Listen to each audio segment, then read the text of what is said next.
Aí eu tô aqui estudando pra redação e, pô, tô cheio de dúvida, mano. Pô, acho que eu vou mandar uma mensagem lá pro Hora do Enem. Hora do Enem! Pera aí. Me ajuda aí. Pera aí que eu vou mandar uma pergunta. Roda a vinheta aí.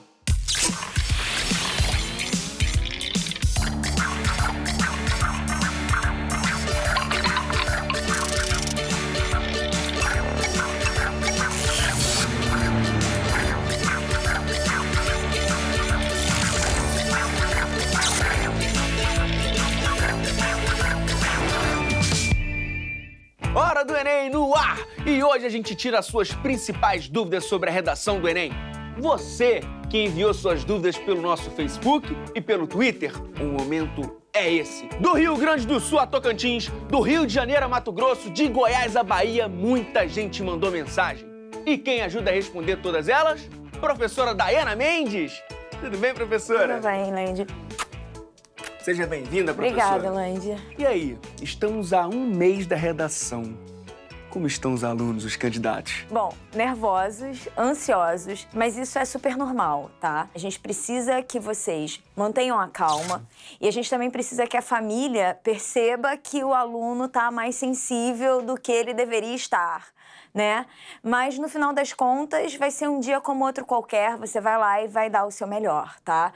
A sensação de acabar e ter conseguido superar a si mesmo é bem satisfatória, faz valer a pena. Bora começar? Bora. Então vamos lá. Daniel do Nascimento Duarte, de Cícero Dantas, na Bahia, pergunta: preciso seguir criteriosamente o mesmo número de linhas escritas para introdução, desenvolvimento e conclusão? E quantas propostas de intervenção uma boa redação deve ter? E aí, professora? Bom, Daniel, o que você precisa perceber é o seguinte: você não precisa manter o mesmo tamanho para todos esses parágrafos. Você vai ter que fazer o uso inteligente do seu parágrafo. Isso significa dizer que você vai olhar aonde você vai gastar mais ideias e onde é necessário gastar mais linhas e onde você vai economizar linha. Por exemplo, a introdução é a parte do texto que tem dois objetivos: contextualizar, né? Conduzir o leitor para dentro e apresentar a sua tese, o seu posicionamento. Se ela é uma parte do texto que não é tão importante quanto a parte da argumentação, reserva pouco espaço para isso, tá? Então, a dica que eu dou para os alunos é que eles gastem mais ou menos entre 5 a 6 linhas na introdução. O desenvolvimento, que é a parte da argumentação, primeiro, você tem que escolher no mínimo 2 parágrafos de argumentação, né? Segundo problema, é a parte do seu texto que tem que ter mais consistência. Então, é a parte que você vai gastar mais ideias, vai gastar mais linhas. Não tem receita. Distribua bem. No mínimo 6, entre 6 e 8, entre 6 e 7 linhas. E aí a gente vai para a conclusão.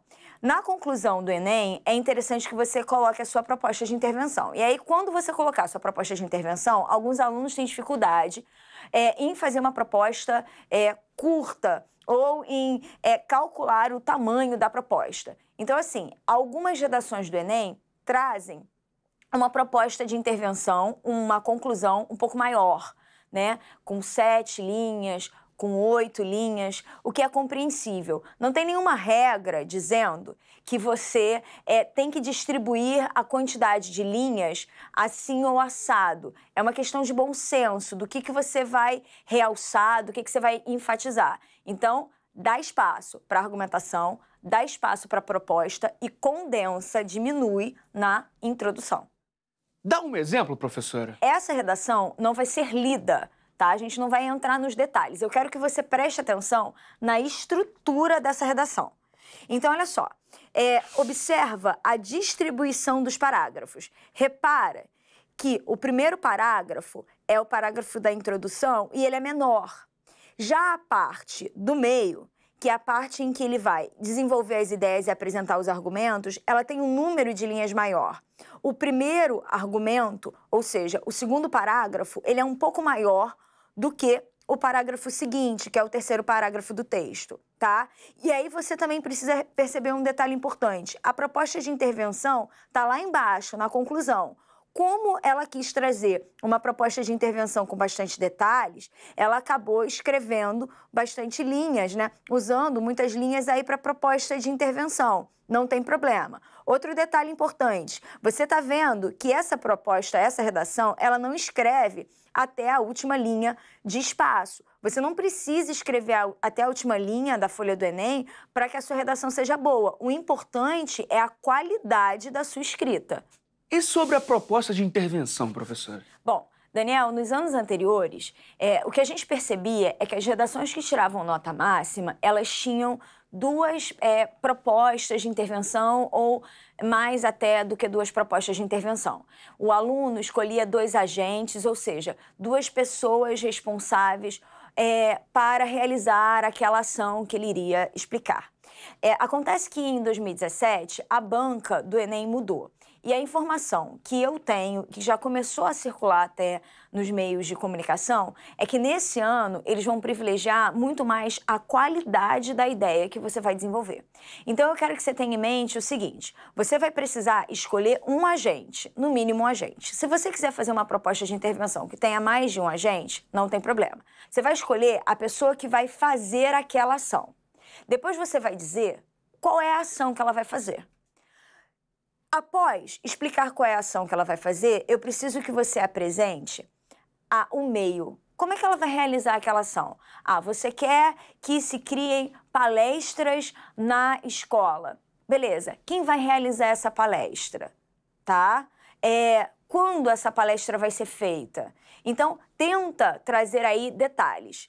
Por fim, pensa no seguinte, qual é o propósito da sua redação? Qual é o propósito da sua proposta de intervenção? Você quer conscientizar as pessoas? Você quer fazer as pessoas refletirem sobre o assunto? Você quer evitar que aquele comportamento se reproduza? O que você quer com isso? Explica, põe isso lá, tá? E por último, você se preocupa com a questão dos detalhes. Quanto mais detalhe, melhor a sua proposta. Então, quanto mais o que você puder falar para a banca, se a sua proposta ela vai ser divulgada nos meios virtuais, se a sua proposta vai ser divulgada nas escolas, se a sua proposta ela vai tá alinhada a algo que o Ministério da Educação ou o governo vai fazer. Enfim, quanto mais detalhes a sua proposta trouxer, mais interessante ela fica, tá? Dá um exemplo, professora? Sim. Eu trouxe um exemplo de uma redação, na verdade, de uma proposta de intervenção sobre a questão da discussão de gêneros nas escolas, tá? Você vai ler junto comigo, ok? As instituições de ensino precisam debater a questão de gênero por meio de palestras e debates com psicólogos, sociólogos e militantes de movimentos sociais, para contribuir com a diminuição do preconceito. Vou parar nessa parte. Até aqui eu já tenho bastante informação. A primeira coisa que eu coloquei é o meu agente, a pessoa que vai realizar aquela ação. Nesse caso, as instituições de ensino. Eu posso ter outros agentes. A família é um agente. O governo, seja na esfera do executivo, seja na esfera do legislativo, também atua como agente. Tá? Existem muitas instituições que podem servir como agente, a própria sociedade pode ser um agente. Nesse caso, ela escolheu as instituições de ensino. E aí, qual vai ser a ação? Precisam debater a questão de gênero por meio de palestras com psicólogos, sociólogos e militantes dos movimentos sociais. Essa informação é o detalhe. Quem vai participar dessa palestra? Isso é um detalhe, é uma informação bônus que eu estou trazendo. E aí, qual é o objetivo de trazer ou de criar uma palestra nas escolas para debater um determinado assunto? O meu objetivo ou a minha finalidade é contribuir com a diminuição do preconceito, visando a redução dos atos de violência. Nesse pequeno trecho, eu já apresentei o agente, a ação, o meio. Eu vou usar palestras para conseguir um determinado resultado e a finalidade, que é a diminuição do preconceito e a redução dos atos de violência. Como é que eu fechei com um detalhe? O meu detalhe foi explicar aí essa última frase que aparece. Medidas como essa promoverão a empatia e o respeito, uma vez que apresentarão o assunto com seriedade e responsabilidade. Esse é o detalhe. O detalhe pode ser a explicação para aquela ação estar acontecendo, o detalhe pode ser uma informação extra, o detalhe pode ser uma comparação. Muitas coisas podem servir de detalhe, tá? Nesse caso, eu decidi explicar por que aquela ação serviria. Essa é uma proposta mais completa e ela teria entre 160 e 200 pontos, de acordo com a necessidade de se expor todos esses 5 tópicos que eu falei: agente, ação, meio, finalidade e detalhes. A gente está respondendo às dúvidas de todo mundo. E aí, sem mais delongas, Manu Rocha, do Rio de Janeiro, pergunta: como eu faço uma contextualização e um tópico frasal? Bom, Manu, a contextualização ela serve para trazer ou relacionar a informação do tema com um assunto de conhecimento de mundo. A contextualização ela é uma boa forma de você iniciar a sua introdução, tá? Bom, como é que você pode fazer uma contextualização? Você pode usar uma referência histórica, você pode usar uma citação, você pode usar um exemplo. E depois de explicar ou de expor esse fato, você apresenta a relação que esse fato tem com o tema que você precisa desenvolver na sua redação. E, em seguida, você apresenta a sua tese. Então, contextualizar é apresentar uma informação que, num primeiro momento, não parece que tem relação com o tema e, logo em seguida, possibilitar essa relação, esse diálogo. E o que tem de importante aí, professora? Você precisa perceber que quando você contextualiza, você desenvolve melhor a ideia, você foge do senso comum e aí você acaba ganhando ponto na segunda competência, que é a parte de desenvolver o tema e fazer referências extratextuais, ou seja, ir além do texto de apoio na hora de selecionar informações. Vamos ver um exemplo para a gente entender melhor. Essa redação que vocês estão vendo aí é uma redação que foi escrita por uma ex-aluna minha, a Sofia. Ela conseguiu nota máxima no Enem. Repara que ela começa a introdução dela sobre o tema da intolerância religiosa no Brasil, falando da questão do darwinismo social. Darwinismo social e intolerância religiosa não tem uma relação de aproximação no primeiro momento. Ela vai começar falando do darwinismo social e, em seguida, ela vai explicar a relação que isso tem com a questão da intolerância, para mais à frente apresentar a tese. Eu vou ler a introdução com vocês para ficar mais claro. O darwinismo social, ideal surgido no século XIX, calcava-se na ideia de que existem culturas superiores às outras. O preconceito, então, passou a ter um viés científico numa tentativa de justificar a dominação de indivíduos menos favorecidos. No entanto, mesmo sendo uma ideia antiga, ainda encontra respaldo em diversas ações humanas, como os constantes casos de intolerância religiosa no Brasil. Reparou o seguinte: é nesse momento em que ela aproxima a questão da ciência, a questão do darwinismo, a questão dessa teoria, né? A relação que ele tem com o tema. E aí ela diz e mostra que isso acontece no cenário do Brasil. Manter a palavra Brasil é super importante. Então, vou continuar lendo aí a introdução. Intolerância religiosa no Brasil, cujos efeitos contribuem para a dissolução da coletividade e prejudicam o desenvolvimento do ser. Quando ela coloca efeitos contribuem para a dissolução da coletividade e prejudicam o desenvolvimento do ser, nada mais é do que dizer que isso vai prejudicar a sociedade e vai prejudicar a liberdade do indivíduo. Isso é a tese que ela está defendendo. Esse é o ponto de vista dela. Agora ela vai ter que selecionar argumentos e organizar as ideias para poder defender, né, que isso faz mal, que isso prejudica o desenvolvimento do país. E o que é tópico frasal? Eu vou resumir aqui a ideia geral que se diz sobre tópico frasal. Tópico frasal é a informação mais importante, é a frase base. É uma espécie de semente que você vai colocar. É a primeira frase que você coloca, que resume a principal ideia que você quer desenvolver naquele argumento. Então, por exemplo, quando eu estou argumentando, quando eu estou escrevendo um texto, eu preciso pensar no que eu vou colocar no argumento 1 e o que eu vou colocar no argumento 2. O tópico frasal é a frase que resume a ideia que eu vou defender no 1 e depois resume a ideia que eu vou defender no 2. Tem exemplo também? Tem. Vamos ler junto um exemplo para vocês entenderem melhor. Esse é um primeiro argumento que foi usado numa redação exemplar, numa redação que obteve nota máxima. Em um primeiro plano, vale ressaltar que a população brasileira apresenta muitos resquícios da época da escravatura, a qual teve como sustentáculo o eurocentrismo, que recusava os valores de povos considerados primitivos.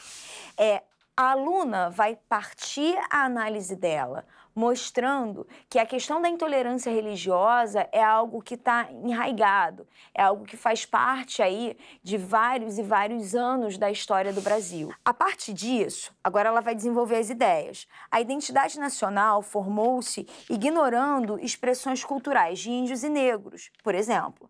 Fator responsável por marginalizar determinados indivíduos e perpetuar o ódio ao desconhecido. Desse modo, atos de repressão e discriminação a religiões ferem a liberdade de expressão e podem gerar um círculo vicioso de segregação social nocivos à sociedade democrática. No final do argumento dela, ela apresenta a consequência negativa para esse problema. Então, ela começa mostrando que a questão envolve a história, é algo muito antigo, que faz com que nós tenhamos uma postura de intolerância que segregue a sociedade e mais à frente ela diz o que isso causa, o que isso traz de ruim para nós. Beleza, professora. Agora, para quem saiu da escola faz um tempo e quer ficar craque em tópico frasal, qual é a dica? É importante você tentar treinar e mostrar o seu texto para outra pessoa. Tá? Você precisa entender o que você faz de errado. Há, inclusive, sites que eles corrigem as redações para os alunos. Então, isso é uma forma também de quem trabalha, né? Quem está estudando à distância, está usando aí a internet como um recurso para a educação, também consiga ter o seu texto corrigido. Muita gente a fim de melhorar na redação, hein? A Bruna Nunes, de São Leopoldo, no Rio Grande do Sul, é uma delas. Ela pede dicas de como delimitar o número de informação para argumentar. Valeu, Bruna! E essa pergunta toca num ponto interessante, né? Aprender e reconhecer o que é prioridade. É uma dica para a vida, né? O importante o aluno perceber que ele precisa montar 2 parágrafos. E em cada um desses parágrafos de argumento, né, no mínimo 2, no máximo 3, ele vai ter que selecionar ou apresentar uma ideia diferente. Cuidado com isso. Primeiro, pensa no que você vai dizer. Escolhe bem a sua ideia. Pensa no que é prioridade, no que é necessário, no que é essencial, no que você não pode deixar de fora. Outro detalhe importante, outra dica importante que eu vou dar é o seguinte: os textos motivacionais, eles vão servir de ideias para que você coloque informações na sua argumentação. Cuidado! Os textos motivacionais podem limitar o seu ponto de partida. Vou dar um exemplo pensando naquele tema de redação sobre violência contra a mulher, tá? Show! Naquele ano, o Enem colocou muitos textos motivacionais falando sobre violência doméstica, mas não é a única violência a qual estamos expostas. Então, por exemplo, você poderia falar, no primeiro argumento, sobre a violência dentro dos lares. No segundo argumento, você poderia falar, por exemplo, da cultura do estupro, ou você poderia falar, por exemplo, do assédio nas ruas, do assédio no ambiente virtual. Se eu estou falando de intolerância religiosa, o que é prioritário dizer? O que é importante dizer? Então, num primeiro argumento, num primeiro parágrafo de argumentação, eu posso fazer igual a Sofia fez, apresentar o assunto, dando a entender que isso é algo que está enraigado na nossa cultura, é algo que faz parte da nossa história e que, infelizmente, é algo que causa mazelas. No segundo parágrafo, eu posso, por exemplo, dizer que algo precisa ser feito ou que a escola não atua de forma a promover o respeito à intolerância religiosa ou que o assunto não está sendo muito discutido. É importante o aluno perceber o seguinte: enquanto ele tiver que argumentar e selecionar as ideias que ele vai colocar lá, ele precisa problematizar o tema, até para ele conseguir chegar a uma proposta de intervenção. Então, se você fala que o assunto não é muito discutido, que o assunto não é muito debatido e por isso as pessoas continuam sendo preconceituosas preconceituosas ou intolerantes, ou se você diz que as pessoas não foram estimuladas a ter empatia, por exemplo, pelo próximo e tal, assim você já consegue pensar em algo que você vai dizer na sua proposta. Então, problematize o tema, escolha por relevância. O que é importante, o que eu não posso deixar de fora. Você também tem que tomar um cuidado para não acabar dizendo o que todo mundo vai dizer, né? É falar o que é importante, mas também tentando fugir do senso comum, fazendo uma abordagem mais profunda daquela ideia. A próxima questão tem tudo a ver com isso. Vamos lá. É do João Emanuel Roque da Silva, de Araguatins, no Tocantins. Ele pergunta: como saber se meus argumentos são bons e pertinentes? E no caso de um tema específico, tipo as consequências dos discursos de ódio nas redes sociais? Primeira coisa, você vai olhar para o tema e vai questionar esse tema. Por que o discurso de ódio nas redes sociais é um problema?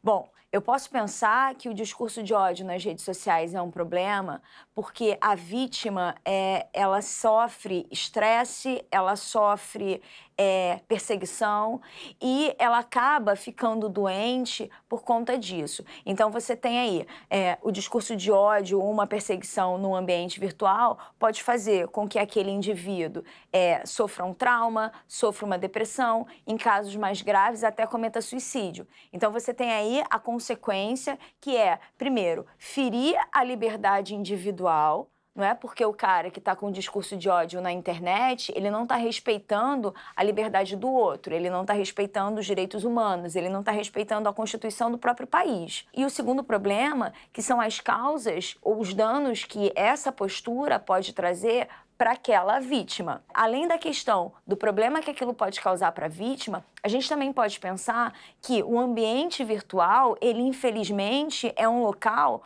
onde as pessoas conseguem dizer coisas negativas e saírem ilesas. Isso é muito comum, né? Há várias formas de você ofender pessoas no ambiente virtual sem que você seja responsabilizado por isso.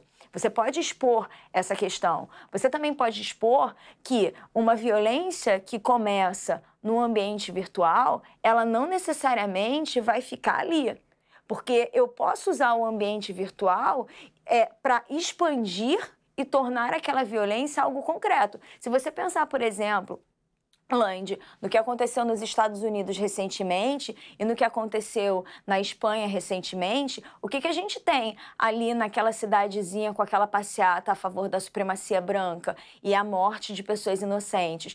A gente tem um discurso de ódio que tomou forma na internet, um evento que foi criado na internet e que saiu da internet e acabou matando pessoas. É muito grave esse assunto, há muito o que se dizer. Eu tentei aqui resumir algumas ideias, mas o aluno pode pensar em outras também, tá? O que é prioritário para dizer? Bom, prioritário é mostrar por que isso é um problema, porque fere a liberdade, tá? Segundo ponto de observação, você pode expor as consequências para isso. E terceiro ponto de desenvolvimento da ideia é mostrar por que é perigoso, por que a gente não pode aceitar isso, por que isso não pode acontecer. A gente também não pode confundir liberdade de expressão, não é, com discurso de ódio.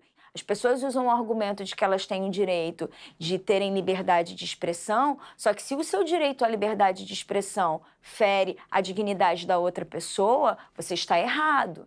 Além de errado, ilegal, por exemplo, né? Racismo é ilegal, intolerância religiosa é ilegal. A gente tem uma legislação que tenta tolir essas ações, essas condutas. Professora, vamos para a próxima pergunta? Vamos ver de quem é. Não, você tá brincando, né, produção? Landureza de uma praia qualquer. E se eu quiser usar as 30 linhas da redação para mandar abraço para quem me ajudou durante todo o ano? O Renatinho, pra galera do futebol. E aí, professor? Tá de brinco. O que eu respondo? Olha, eu vou te falar uma coisa. Isso não é impossível de acontecer, tá? Mas pensa assim, muito embora você tenha crescido e aprendido a mandar beijo pro seu pai, pra sua mãe, pra todo mundo, no momento da redação não faça isso, tá? Não escreva, não ponha nenhum agradecimento, apenas termine o seu texto. Isso, inclusive, pode fazer com que você tenha a sua redação anulada. Então, não corra riscos, não estude o ano inteiro e estrague tudo no dia mais importante, por favor. Professora, são muitas perguntas, muitas dúvidas, mas o nosso tempo é curto. Topa ficar para mais um programa na semana que vem? Aceito, a gente se encontra na semana que vem. Ah, combinado então. Pessoal, semana que vem a gente volta com mais perguntas aqui no Hora do Enem. Até semana que vem.